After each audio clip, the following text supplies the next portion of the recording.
ঐক্য মঞ্চের ডাকে মানবিক ভাতা বৃদ্ধির দাবিতে অবস্থান বিক্ষোভ ও ডেপুটেশন। 5 মার্চ বৃহস্পতিবার দুপুর 12টায় রাসবিহারী মোড়ে পশ্চিমবঙ্গ প্রতিবন্ধী ঐক্য মঞ্চের ডাকে মানবিক ভাতার পরিমাণ বৃদ্ধির দাবিতে কয়েকশো প্রতিবন্ধী একত্রিত হয়ে অবস্থান বিক্ষোভ করলেন এবং মুখ্যমন্ত্রীর নিকট ডেপুটেশন দিলেন। বিভিন্ন জেলা থেকে কয়েকশো প্রতিবন্ধী এই অবস্থান বিক্ষোভ সামিল হন।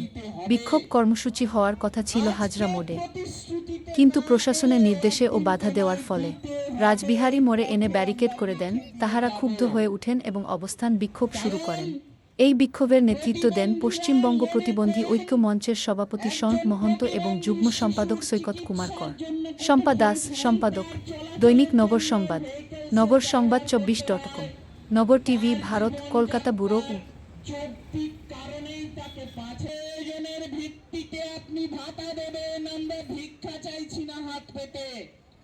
কারণ এরা সভ্যতার এক একটা সন্তান। আমাদের আন্দোলন চলবে তো। আপনারা জানেন আরো বিভিন্ন রকমের পরীক্ষার যেভাবে তারা আমাদের প্রতি অত্যাচার অন্যায় করে, তার কথা যত বলবো বলতে এক সারাদিন এক সারা রাত লেগে যাবে, তাও আমাদের ভাষণ শেষ হবে না।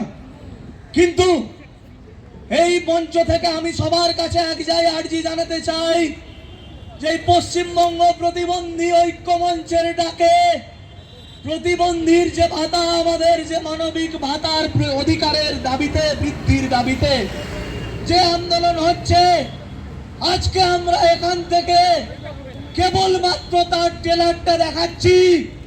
যদি আমাদের এই ভাতা না বাড়ে, পিকচার আভি বাকি হ্যায়। আমরা দেখাবো, আমরা বুক চিতিয়ে আন্দোলন করব। পুলিশের কি করার আছে, তারা আমাদেরকে গুলি করে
চান জায়গাটাতে বসুন। জায়গা ছেড়ে চলে এলে কোনো লাভ নেই।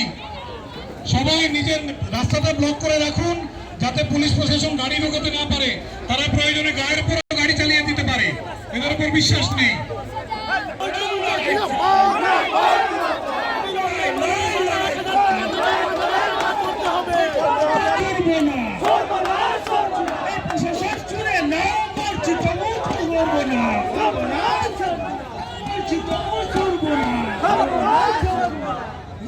আমরা ছাড়বো না।